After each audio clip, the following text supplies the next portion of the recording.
ಓಂ ಹಂ ಹನುಮತೆ ನಮಃ.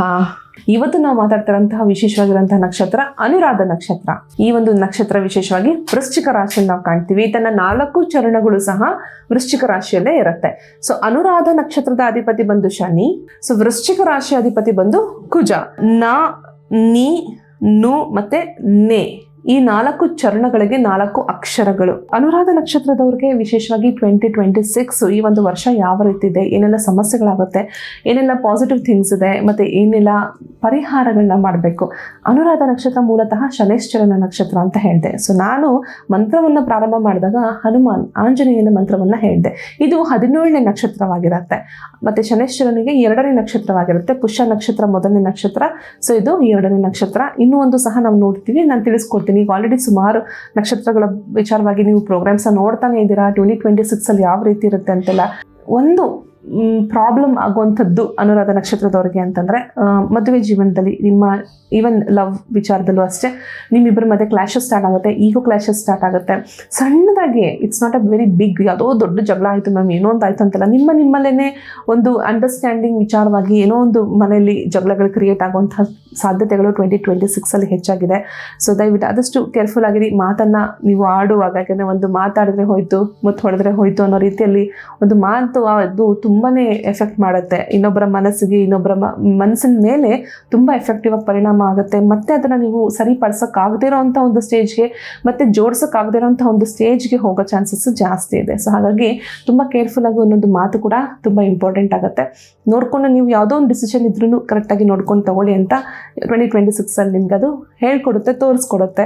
ಯಾಕೆಂದರೆ ಆ ರಿಲೇಷನ್ಶಿಪ್ ಅನ್ನೋ ಬೆಲೆ ನಿಮಗೆ ಕಳ್ಕೊಂಡಾಗ್ಲೇ ಗೊತ್ತಾಗೋದು ಅಲ್ವಾ. ಯಾವುದೇ ಆಗಲಿ, ವಸ್ತುವೇ ಇರ್ಬೋದು, ಯಾವುದೋ ವಿಚಾರನೂ ಕಳ್ಕೊಂಡಾಗಲೇ ಅದ್ರ ಬೆಲೆ ಗೊತ್ತಾಗುತ್ತಂತೆ. ಸೊ ರಿಲೇಷನ್ಶಿಪ್ಪಲ್ಲಿ ಕ್ಲಾಶಸ್ ಆಗುವಂಥದ್ದು, ನಿಮ್ಮಿಬ್ಬರ ಮಧ್ಯೆ ಏನೋ ಒಂದು ರೀತಿಯಲ್ಲಿ ವೈಮನಸ್ಯಗಳು ಬರುವಂಥ ಚಾನ್ಸಸ್ಸು ಜಾಸ್ತಿ ಇದೆ.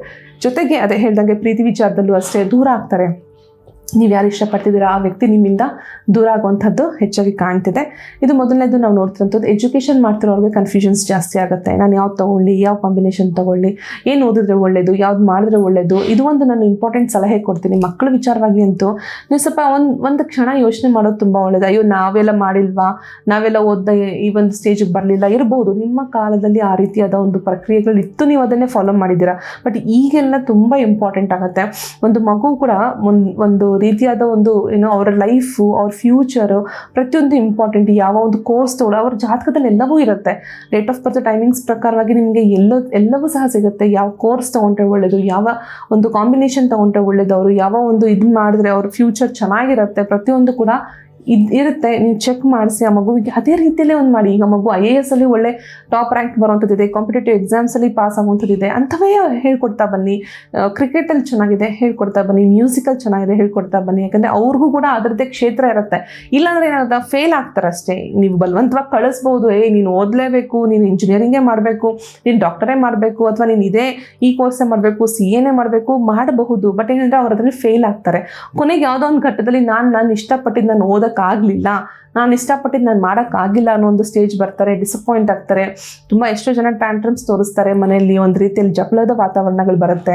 ಮಗುವಿನ ವಿಚಾರವಾಗಿ ನೀವು ಗಂಡ ಹೆಂಡ್ತಿನೂ ಜಗಳ ಮಾಡಬೇಕು ಅನ್ನೋ ಸಿಚುವೇಶನ್ನು ಬಂದುಬಿಡುತ್ತೆ. ಸೊ ಒಂದು ಕ್ಷಣ ನೀವು ಅದನ್ನು ಯೋಚನೆ ಮಾಡಿ, ಮಗುಗೆ ಯಾವ್ದು ಕೊಡಿಸಿದ್ರೆ ಒಳ್ಳೆಯದು ಅಂತ ಹೇಳಿ ಚೆಕ್ ಮಾಡಿಸಿ.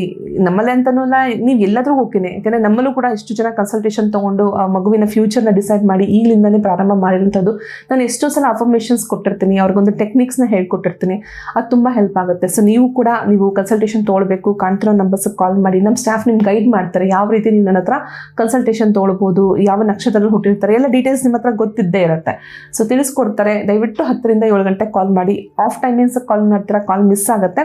11 to 7 ಒಳಗಡೆ ಕಾಲ್ ಮಾಡಿ. ನಮ್ಗೆ ಸ್ಟಾಫ್ ನಿಮಗೆ ಗೈಡ್ ಮಾಡ್ತಾರೆ ಯಾವ ರೀತಿ ನೀವು ನನ್ನ ಹತ್ರ ಅಪಾಯಿಂಟ್ಮೆಂಟ್ ತೊಗೊಳ್ಬಹುದು, ಡೈರೆಕ್ಟ್ ವಿಸಿಟ್ ಬರ್ಬೋದಾ, ಫೋನಲ್ಲೇ ತೊಗೊಳ್ಬೋದಾ, ಪ್ರತಿಯೊಂದು ನಿಮಗೆ ಡೀಟೇಲ್ಸ್ ಕೊಡ್ತಾರೆ. ಸೊ ಈ ಒಂದು ಕ್ಲಾಶಸ್ ನಾವು 2026 ಅಲ್ಲಿ ಕಾಣ್ತಿರೋಂಥದ್ದು. Business, job is still okay. ಕೆಲವರಿಗೆ ಆನ್ ಸೈಟ್ ಆಪರ್ಚುನಿಟೀಸ್ ಇದೆ. ಸೊ ನೀವು ಆಲ್ರೆಡಿ ನೋಡ್ತಿದ್ರೆ, ಈಗ ಆಲ್ರೆಡಿ 2026 ಮುಂಚಿತವಾಗಿ ನಿಮಗೆ ಗೊತ್ತಾಗ್ಬಿಟ್ಟಿರುತ್ತೆ. 2026 ಅಲ್ಲಿ ನಮಗೆ ಹೊರಗಡೆ ಕಳಿಸುವಂಥದ್ದಿದೆ, ಆನ್ ಸೈಟಿಗೆ ಹೋಗುವಂಥದ್ದಿದೆ ಅಂತ ಹೇಳಿ ಮೊದಲೇ ಗೊತ್ತಾಗ್ಬಿಡುತ್ತೆ. ಸೊ ಹೋಗುವಂಥವ್ರಿಗೆ ಒಳ್ಳೆ ಅವಕಾಶ ಅವಕಾಶಗಳಿದೆ ಅಂತ ಹೇಳ್ಬೋದು. ಸೊ ಎಜುಕೇಷನ್ ಮಾಡ್ತಿರೋಂಥ ಮಕ್ಕಳು, ಕಾಂಪಿಟೇಷನ್ ಎಕ್ಸಾಮ್ ಬರೀತಿರೋಂಥವ್ರು, ಜಾಬ್ಗೆ ಟ್ರೈ ಮಾಡ್ತಿರೋಂಥವ್ರು, ಬಿಸ್ನೆಸ್ಸಲ್ಲಿ ಇಂಪ್ರೂವ್ಮೆಂಟ್ ಸಿಗ್ತಿಲ್ಲ ಅಂತ ಯೋಚನೆ ಮಾಡ್ತಿರೋಂಥವ್ರು, ಅನುರಾಧ ನಕ್ಷತ್ರದವರು, ವಿಶೇಷವಾಗಿ ವೃಶ್ಚಿಕ ರಾಶಿಯಲ್ಲಿ ಹುಟ್ಟಿರುವಂಥವ್ರಿಗೆ, ಮತ್ತು ನಾನು ಹೇಳಿರುವಂತಹ ಅಕ್ಷರಗಳು ನು, ನೆ, ನೋ ಮತ್ತು ನ ಅಕ್ಷರಗಳಲ್ಲಿ ಹುಟ್ಟಿರುವಂಥವ್ರಿಗೆ ಈ ಒಂದು ಬ್ರೇಸ್ಲೆಟ್ ನಾನು ಸಜೆಸ್ಟ್ ಮಾಡ್ತೀನಿ. 2026 ತುಂಬ ಸ್ಪೆಸಿಫಿಕ್ ಆಗಿನೋ ಒಳ್ಳೆ ಒಂದು ಟ್ರೆಮೆಂಡಸ್ ಚೇಂಜಸ್ನ ನೀವು ನೋಡ್ಬೋದು. ಅಬಂಡೆಂಟ್ ಆಗಿ ಚೇಂಜಸ್ನ ನೋಡ್ಬೋದು. ತುಂಬ ಚೆನ್ನಾಗಿ ಪ್ರೊಟೆಕ್ಟ್ ಮಾಡುತ್ತೆ. ಶನೈಶ್ಚರನ ಒಂದು ಅನುಗ್ರಹ ನಿಮ್ಮ ಮೇಲೆ ಹೆಚ್ಚಾಗಿ ಬೇಕು. ಎಷ್ಟೋ ಸಲ ಹೇಳ್ತೀರಾ, ಅಯ್ಯೋ ಶನಿನ ನನ್ನ ಲೈಫಲ್ಲಿ ಬಂದರೆ ಲೇಟ್ ಆಗುತ್ತೆ, ನನಗೆ ಕೆಲಸ ಕಾರ್ಯಗಳೆಲ್ಲ ಇದಾಗುತ್ತೆ ಅಂತ ಹೇಳಿ. ಇಲ್ಲ, ನಿಮ್ಗೆ ಅದು ಸರಿ ಮಾಡಲಿಕ್ಕೆ ಬರುವಂಥದ್ದು.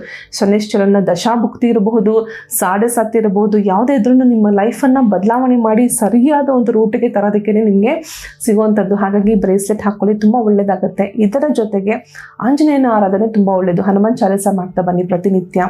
ಎಂಥದೇ ಸಂದರ್ಭ ಇರಲಿ, ನಂಗೆ ಸಾಡೆ ಸಾತಿ ಇಲ್ಲ ಮೇಡಮ್ ಆದರೂ ಮಾಡಿ ಪರವಾಗಿಲ್ಲ, ಶನೈಶ್ಚರನ ಒಂದು ದಶಾಭುಕ್ತಿ ನಡೀತಿಲ್ಲ ಆದರೂ ಮಾಡಿ. ಅನುರಾಧ ನಕ್ಷತ್ರದಲ್ಲಿ ಹುಟ್ಟಿದ್ದೀರಾ, ಪ್ರತಿನಿತ್ಯ ನಿಮಗೆ ಅನುಗ್ರಹ ಸಿಗಬೇಕು ಅಂತಂದರೆ Hanuman Chalisa is a best method. ಎಂಥದ್ದು ಇಲ್ಲಿಗೆ ಬಂದುಬಿಟ್ಟಿರಲಿ ನಿಮ್ಮ ಸಮಸ್ಯೆಗಳು, ಅಂಥವು ಸಮಸ್ಯೆಗಳನ್ನು ಸಹ ಅದು ಕಂಪ್ಲೀಟ್ ಮಾಡುತ್ತೆ. ಅಂಥವೆಲ್ಲನೂ ತೊಡೆದು ಹಾಕುತ್ತೆ. ಅದು ನಿಮ್ಮನ್ನು ಸೇಫಾಗಿ ಆಚೆ ತೊಗೊಂಡು ಬರುತ್ತೆ. Hanuman Chalisa very good. ಈ ಒಂದು ಕಲಿಯುಗದಲ್ಲಿ ಆರಾಧನೆ ಮಾಡುವಂಥದ್ದು ಪ್ರತಿನಿತ್ಯ 1 ಸಲ, ಅಟ್ಲೀಸ್ಟ್ 3 ಸಲ ಸಾಧ್ಯ ಆಗುತ್ತೆ. 11 ಸಲನೂ ನೀವು ಹೇಳಬಹುದು. ಹೇಳಕ್ಕೆ ಗೊತ್ತಿಲ್ಲ ನಿಮಗೆ, ಅದು ಚಾಂಟ್ ಮಾಡೋಕ್ಕೆ ಗೊತ್ತಿಲ್ಲ ಅಂದ್ರೂ ಅಟ್ಲೀಸ್ಟ್ ಕೇಳಿಸ್ಕೋಬೋದು. ಇವಾಗೆಲ್ಲ ನಿಮ್ಗೆ ಎಷ್ಟೋ ವೀಡಿಯೋಸ್ ಸಿಗುತ್ತೆ ಯೂಟ್ಯೂಬಲ್ಲೆಲ್ಲ, ನೀವು ಕೇಳಿಸ್ಕೋಬೋದು.